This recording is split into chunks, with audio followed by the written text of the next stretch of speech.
time to get to Dr. Johnston's #1 biblical archaeological discovery of all time. Of all time, and you can at me all you want on this, okay? I'm talking about #1, the Shroud of Turin. Check this out. Now listen, you got to check your biases at the door. Remember, we want to be dispassionate researchers. You know, unfortunately, there's even a lot of evangelical Protestant bias when we talk about the Shroud. That's viewed as like some Catholic relic. That's not true. Do you know, Alan, the Shroud of Turin is the most investigated archaeological artifact of all time? Okay, so what is a shroud? Yes. And what is Turin, for those who have no clue about what this is all about? Thank you. So check out this really neat picture we have. We're looking inside of a tomb right now. A shroud is a burial cloth. Anytime somebody was buried, you've probably seen it in movies as well, they're buried in a burial shroud or a linen burial cloth, and that's what we're talking about here. Why is it called Turin? That's the geographical location, Turin, Italy. You can go there to this very day and see this shroud. Now, what's fascinating about the shroud, I want to show you a slow-moving video, because here's the issue that I have, and I'm not going to stake my reputation. I don't speak in certainties as a historian, but I think this is #1 because I think it's worth keeping on our list, and let's keep checking out and see the state of the question today.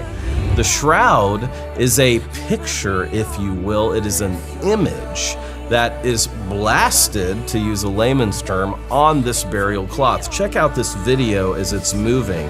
It's 14 feet long by 4 feet wide, and you can see it would have covered his front right there. We're looking at the face of Jesus. It would also cover the back of Jesus. Now, it's been dated. The controversial part is there was some carbon-14 dating done. And by the way, there's been 6 peer-reviewed journal articles about all the problems with the carbon-14 dating. By the way, this is just fascinating. That the carbon-14 dated it to 13th or 14th century, so 12 or 1300, saying, the shroud is a forgery. It's 700 years. There's no way it could come from 2,000 years ago when Jesus was resurrected. By the way, here's what it looks like in Turin right now. You want to hear some of the facts, though? So that's the case against it. They claim, based on carbon-14 dating alone, that it's a forgery. The problem is no one can reproduce this forgery. And keep in mind, if it was produced, Alan, in the 700s, there are many aspects of the shroud that are just simply unexplainable. We can't duplicate it today. You want to hear one that's interesting? Take your time, Doctor. Okay. As we say in the old church, take your time, Reverend. So, listen, I can't explain this, okay? I'm a historian. I go where the evidence leads me. If you go to Turin, Italy today, and if you go inside of 10 feet as you're looking at the shroud, the image vanishes. Nobody can explain why you can only see the image that we're seeing, and we're cutting over to it again right now. The only reason we can see this image is because the picture is taken from more than 10 feet away. If you walk closer than 10 feet, the image goes away.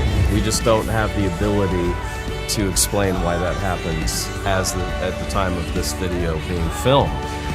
What's fascinating is they get all the details correct about what we now know as historians and critical Bible scholars about what Jesus actually looked like. Keep in mind, Alan, let's go with the critics. Let's pretend that we totally agree with the critics. We don't buy the Shroud of Turin. Well, all of the artwork at the time that the shroud was supposedly forged shows a very effeminate Jesus. Short beard, whitewashed European Jesus. That's in all the medieval artwork. There is no medieval artwork that shows this much more masculine Jesus. By the way, how tall is he? The Shroud of Turin? A little under 6 feet tall. Very unique. If they faked this, it's interesting, his beard is pressed back in the image. Why? Because they would have wrapped the face this way, as I'm wrapping it almost like a scarf around your face. Why? To keep your mouth closed in burial, so to keep your mouth, so that's why the beard is folded back. Here's the main reason. Here's the tweet.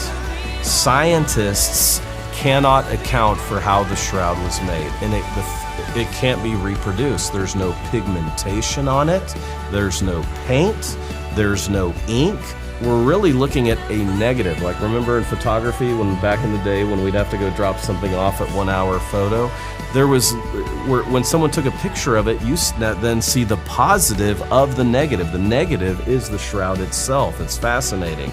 Now, this is where it gets really cool. We can debate about this, but some of my friends who are in film school at USC say that Back to the Future is the screenplay of Back to the Future is the greatest movie screenplay of all time. Do you remember the gigawatts that powered the DeLorean Back to the Future? Gigawatts. Yes. So check this out. This is a 3D image of the Shroud. What am I talking about happen here, Alan? Again, I'm following the evidence. The body that is wrapped in the shred that is dead, in a moment, has a bolt of light.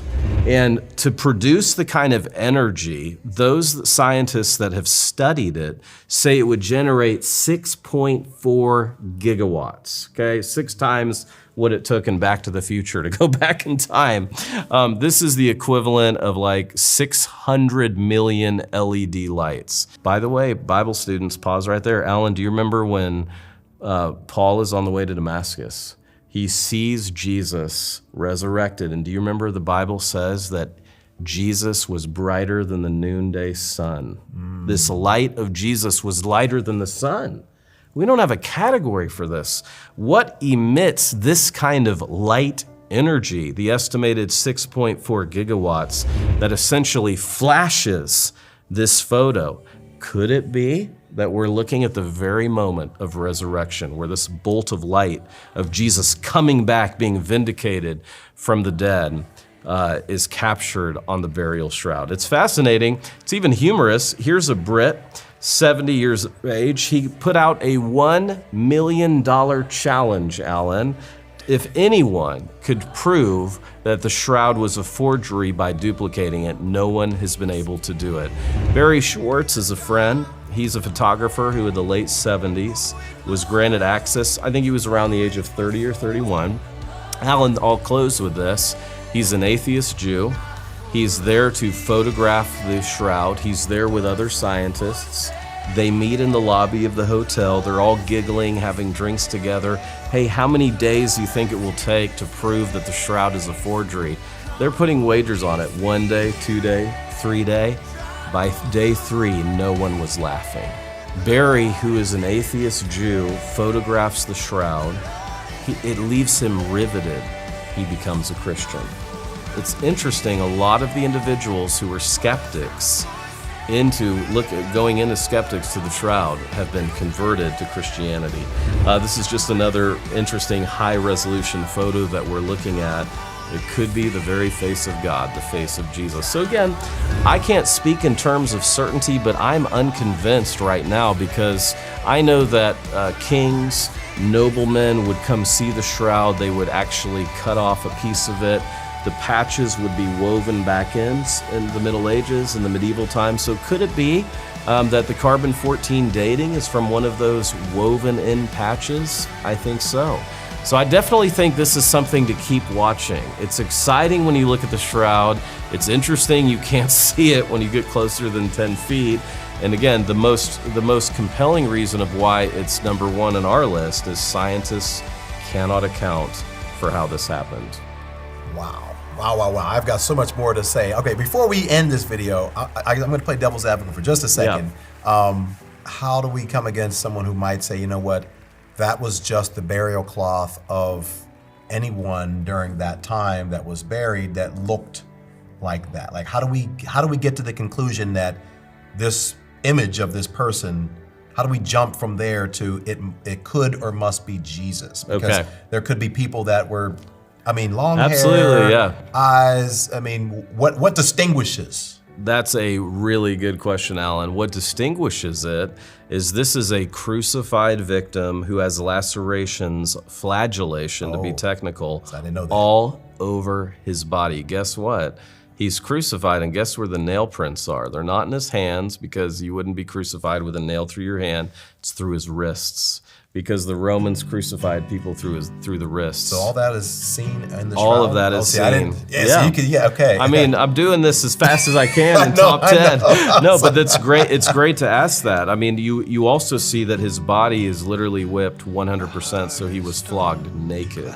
There are lacerations, front, back, all inches of his body were lacerated. And all that is shown on the Shroud. Yep, you can see all, and by the way, don't remove this image that there's a crown of thorns, almost like a sweatband if I was playing racquetball with you.